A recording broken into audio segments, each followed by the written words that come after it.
Good morning, everyone. So, today we will start with the electric field due to a disk. Now, for we can assume that a disk is a collection of rings. Just like we did in rotational motion, the moment of inertia, we derived a formula for ring and then we integrated it to get a formula for disk. Similar thing we are going to do here. So, to find out the value for electric field value for disk, first we need to find out the ring. Okay, suppose there is a ring with positive charge all over it.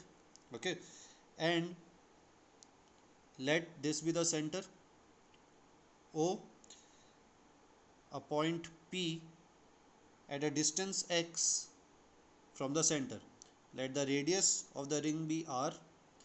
Okay, let us take two area elements dl of length dl at points A and B. They are diagonally opposite. Let the distance of A be small r from point P. Now when A will apply electric field on P, that electric field will be in this direction. Let it be dE1 for small charge. Now this dE1 can be resolved into two vectors. The horizontal vector will be cos component and the vertically downward vector will be sine component of angle theta. Similarly, the electric field due to point B will be like this. Let it be dE2. It can also be resolved in two components, cos theta in this direction and sine theta in this direction. Now we can see that sine theta component are getting cancelled. Okay, so whatever is the net electric field E, it will be equal to the value of dE1, the cos component of dE1 and cos component of dE2. Okay, now from the triangle cos theta, first I will write the EL E or DE cos theta.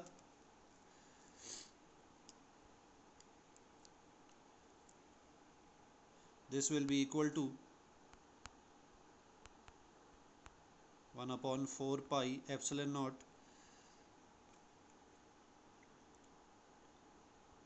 dq upon r square and cos theta. Now from the triangle, the cos theta you can see is equal to x upon r.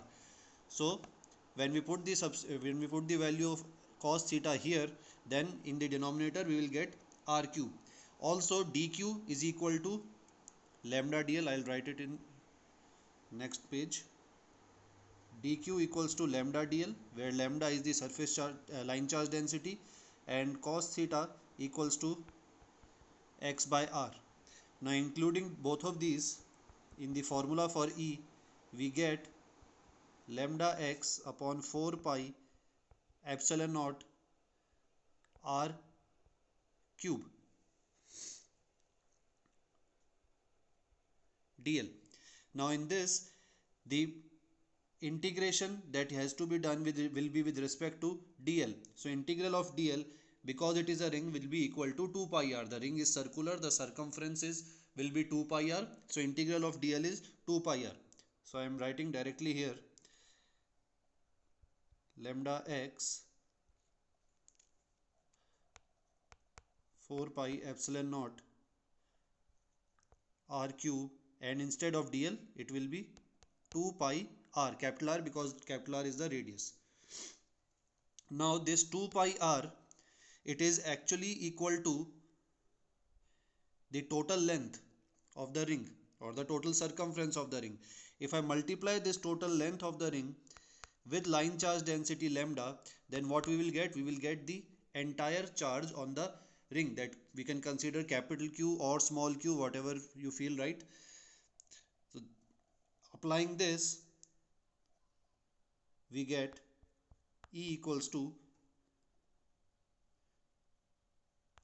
Qx upon 4 pi epsilon naught.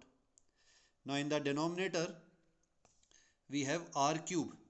Okay, now from the diagram, if we apply the Pythagoras theorem on the triangle, we can see that r square, small r square, equals to capital R square plus x square, or r equals to r square plus x square to the power 1 by 2.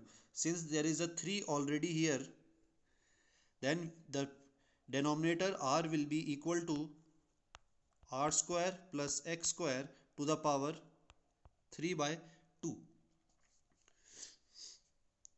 Okay, so this will be your formula for electric field due to ring. Qx upon 4 pi epsilon naught into r square, this is r square plus x square to the power 3 by 2. Okay, now remember here, x is the distance of point P from center O. Now if we come to disk, we can assume that disk is a collection of ring. Suppose this is a disk, this is the center, and this is the ring that we just derived. Okay, let the distance of this ring be small r, and let the radius of the disk be capital R. Okay, let point P be at a distance z from the center. Let the thickness of the ring be equal to dr. Now the electric field due to this small element dr will be equal to dE equal to dqz upon 4 pi epsilon naught z square plus r square to the power 3 by 2. Okay, now to find the total electric field due to this disk at point P, all we have to do is to integrate the value of r, that is the radius, from r equals to 0. I'll write it properly.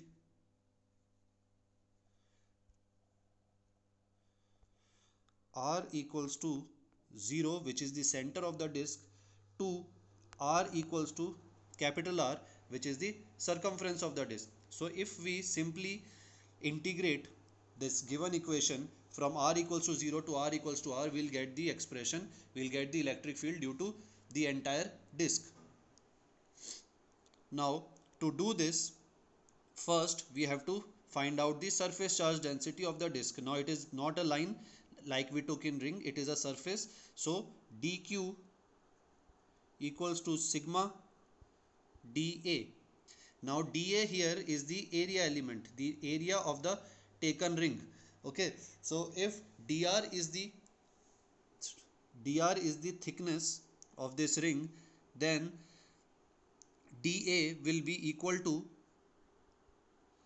circumference, which is 2 pi r, multiplied by the length, which is dr. Dr is thickness and 2 pi r is the total length. So length into thickness will be area. So this is equal to dA, and this is your surface charge density sigma.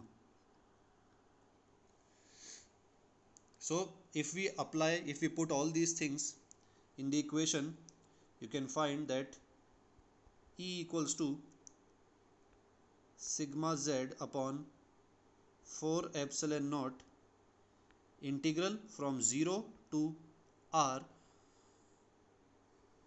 z square plus r square to the power minus 3 by 2 multiplied by 2r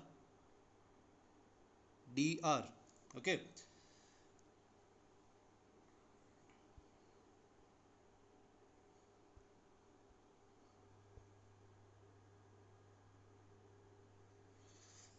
Okay, I brought the denominator above, so the power of 3 by 2 is now minus 3 by 2. Now how do we integrate this? Now for foundation, IIT foundation students, I will give you the process of integration. For bio students, well, you do not need to do integration, you can just quickly jump to the final formula. Okay, now to integrate this, we will include or use the form of x to power m dx. Now where x that we will take will be equal to z square plus r square, this will be your capital X, and the power m you can see will be equal to minus 3 by 2. Now if this is x and we differentiate it dx, then since we have to do the integration with respect to dr, we are also differentiating x with respect to r. So if we do that, the differentiation will become 2r dr. Now in this expression of E we have 2r dr, so 2r dr can be replaced by dx.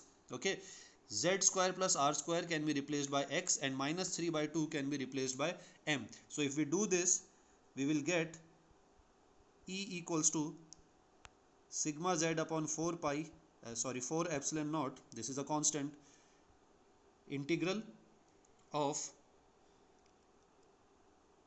x m dx.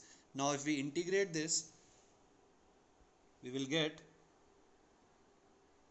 I will do this integration separately.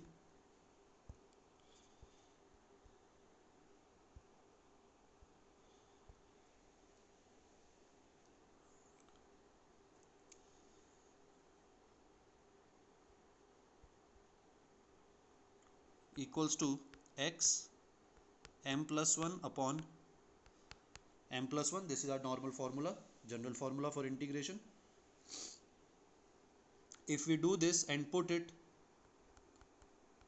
in the main equation, we get sigma z upon 4 pi 4 epsilon naught z square plus r square to the power minus 1 by 2 upon minus 1 by 2, and the limits will be from 0 to r. Okay,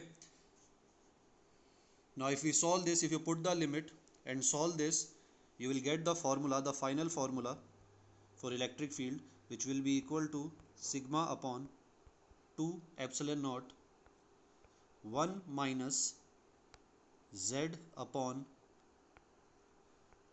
z square plus r square. This is your formula for electric field due to a disk at point P. This point P is at a distance z from the center. Okay, so this is you are going to use for numericals for foundation. Now if we'll see an interesting thing. Now if we put, let us say that r is tending towards infinity, let us keep on increasing the radius of the disk. Now if we keep on increasing the radius of the disk to infinite limits, then we can say that it becomes a plane. We can treat it as a plane. So if we put r equals to infinity in the above equation, then what we are left with is only E equals to sigma upon 2 epsilon naught, which if you remember is the expression for electric field due to infinite sheet. So we can approach that problem from this method also by using disk, or by the method that we used earlier in the separate video. Okay, so these two expressions for ring and for disk are very important from a foundation point of view. So you read that carefully. If you have any problem, ask me. Thank you.